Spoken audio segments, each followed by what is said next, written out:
Halo everyone, jumpa kembali bersama saya di channel ini. Senang rasanya bisa kembali menjumpai Anda sekalian pada kesempatan hari ini. Saya berharap saya bisa kembali menjumpai Bapak Ibu teman-teman sekalian pada kesempatan kali ini dalam keadaan sehat-sehat saja, dalam keadaan tetap semangat selalu. Pada kesempatan kali ini saya akan menyampaikan sebuah informasi terkait dengan coin burning.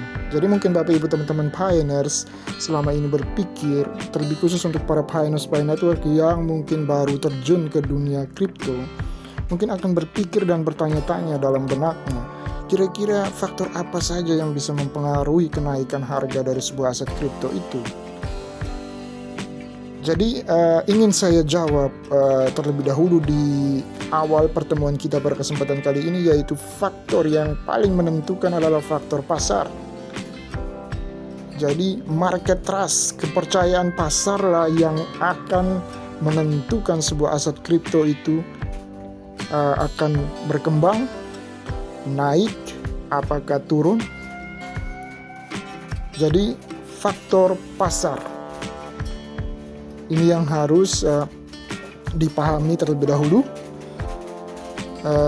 Dan kira-kira apakah selain faktor pasar, adakah faktor lain yang bisa mempengaruhi juga kenaikan dari harga sebuah aset kripto? Maka dari itu tetap stay tune di channel ini, sebab sesaat lagi Anda akan menemukan jawabannya. Namun sebelum itu, jangan lupa mohon dukungannya selalu untuk channel ini dengan cara klik tombol subscribe, like, and share, agar saya bisa terus hadir untuk memberikan info-info terupdate dan edukasi yang bermanfaat ke hadapan Anda sekalian. Baik, kita langsung saja masuk kepada pembahasan kita ya Bapak Ibu teman-teman sekalian.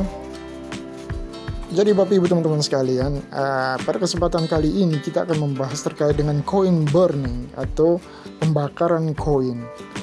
Pasti Bapak Ibu teman-teman pioneers by network yang mungkin baru pasti akan bertanya-tanya, kok ada istilah pembakaran koin atau coin burning di dalam dunia kripto? Dan kira-kira di Pi Network itu ada juga apakah tidak? Jadi sebelum menjawab hal tersebut, saya ingin menjelaskan terlebih dahulu agar memberikan sedikit pencerahan, meluruskan jalan pemikiran kita terkait dengan apa itu coin burning dalam dunia kripto. Jadi pada dunia kripto ada istilah yang namanya coin burning. Coin burning adalah suatu konsep pada dunia aset digital kripto yang telah diadopsi oleh berbagai macam koin dan token. Walaupun kedengarannya sulit untuk dipahami, tetapi coin burning atau pembakaran koin ini merupakan suatu mekanisme sentral yang dapat terbukti menjadi suatu fitur yang nantinya akan sering digunakan. Jadi akan sering digunakan, jadi tidak menutup kemungkinan Pi Network pun akan melakukan coin burning. Ya, jadi dari penjelasan awal ini saja kita bisa berasumsi atau berpendapat bahwa bukan tidak mungkin Pi Network pun bisa atau akan melakukan coin burning. Nanti di akhir dari pembahasan ini akan saya jelaskan atau korelasikan dengan Pi Network terkait dengan coin burning ini. Harap disimak terus, kita lanjutkan. Apa itu coin burning? Coin burning merupakan proses pembakaran yang disengaja untuk menghilangkan koin sehingga koin tersebut tidak dapat digunakan kembali.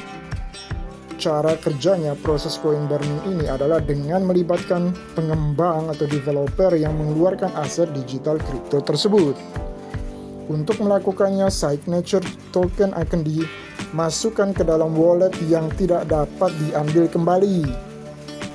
Wallet ini disebut dengan istilah Ether address yang nantinya dapat dilihat oleh semua node, namun akan dibekukan secara pemesanannya. Selanjutnya, status koin ini nantinya akan dipublikasikan di blockchain.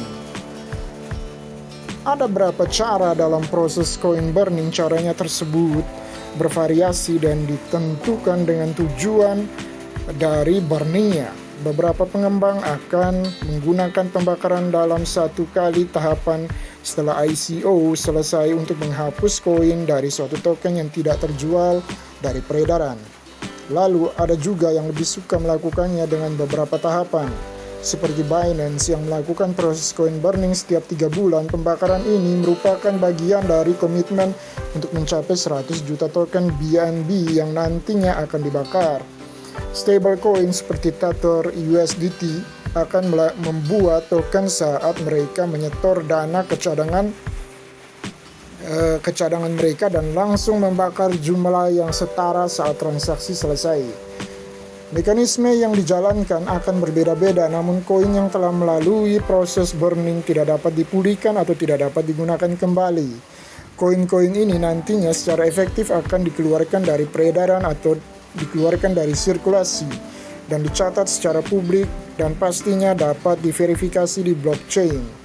Latar belakang coin burning. Cryptocurrency bukan yang pertama dalam menentukan coin burning sebagai suatu konsep yang unik.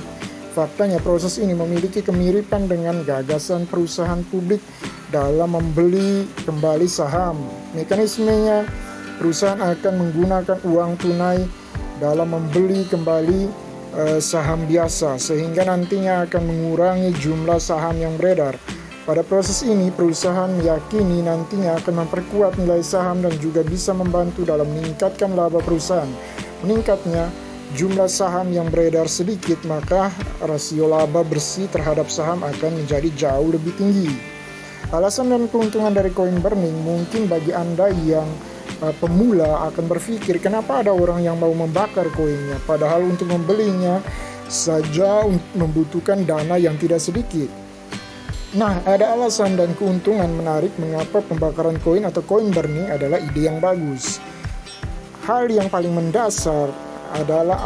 paling mendasar adalah coin burning itu dilakukan karena keuntungannya adalah meningkatkan nilai koin itu sendiri. Kelangkaan adalah konsep yang ekonomi sentral yang memberi nilai pada aset tertentu, dalam hal ini adalah kripto. Beda dengan mata uang fiat, aset digital kripto memiliki sifat deflasi yang berarti pasokan koin kripto sudah tetap tanpa koin tambahan yang dibuat setelah mencapai jumlah total pasokannya. Seperti contohnya Bitcoin, aset digital yang satu ini memiliki persediaan tetapnya hanya 21 juta Bitcoin saja. Jadi ketika permintaan meningkat, maka harga dari koin Bitcoin juga akan naik karena jumlah Bitcoin yang tersedia di pasar itu terbatas. Demikian juga jika pasukan Bitcoin semakin menurun karena adanya proses pembakaran, maka harga dari aset digital Bitcoin akan naik karena sekarang jumlah yang beredar belum memenuhi permintaan pasar yang terus semakin bertambah. Pembakaran koin atau coin burning adalah metode yang paling efektif untuk meningkatkan dan menstabilkan penilaian koin dan token. Stabilitas akan memberi keuntungan bagi investor, insentif yang lebih besar dan menjaga harga koin pada tingkat yang nantinya akan lebih menguntungkan. Pada prinsip ekonomi juga dijelaskan mengurangi kuantitas sesuatu akan membuatnya jauh lebih berharga. Jadi seperti itu ya Bapak Ibu teman-teman sekalian. Di sini sudah sangat jelas ditekankan, digambarkan secara gamblang di sini. Jadi mudah-mudahan bisa dipahami dan dalam kaitannya dengan Pi Network. Jadi jika kita mendengar informasi ya Bapak Ibu teman-teman sekalian bahwa nantinya dalam proses seleksi lewat KYC, jika ditemui akun yang bot ataupun fake account atau akun palsu, maka akun-akun tersebut akan dihanguskan beserta dengan koinnya. Jadi jika ada yang memiliki lebih dari satu akun dalam satu HP atau Android, maka itu juga bisa berakibat pada dibekukannya akunnya. Dan itu akan ditemukan saat proses seleksi lewat KYC nanti. Ada yang misalnya akun robot dan sebagainya. nanti akun-akun itu akan dibekukan dan dihanguskan bersama koin Pi yang sudah ditambangnya. Dan juga ya, kita lihat saja nanti kedepannya seperti apa. Sehingga dengan dilakukannya coin burning, maka bisa jadi jumlah supply daripada koin Pi nanti juga akan berkurang jauh. Inilah disebutkan tadi atau dijelaskan tadi bahwa salah satu keuntungan daripada coin burning itu adalah meningkatkan nilai atau harga daripada koin tersebut. Jadi jelas ya Bapak Ibu teman-teman sekalian, alur gambarannya seperti apa dalam hubungannya coin burning dengan Pi Network nantinya. Jadi coin burning itu memang di dalam dunia kripto itu sudah menjadi hal yang tidak baru atau tidak asing lagi. Bapak Ibu teman-teman sekalian, semoga apa yang dijelaskan pada kesempatan kali ini bisa memberikan sedikit pencerahan, pemahaman. Kurang dan lebihnya saya mohon maaf yang sebesar-besarnya. Sekali lagi mohon dukungannya selalu untuk channel ini dengan cara klik tombol subscribe, like, and share agar channel ini terus berkembang ke depannya untuk terus hadir memberikan update-update informasi dan juga edukasi yang bermanfaat ke hadapan Anda sekalian. Terima kasih dan sampai jumpa di video saya selanjutnya.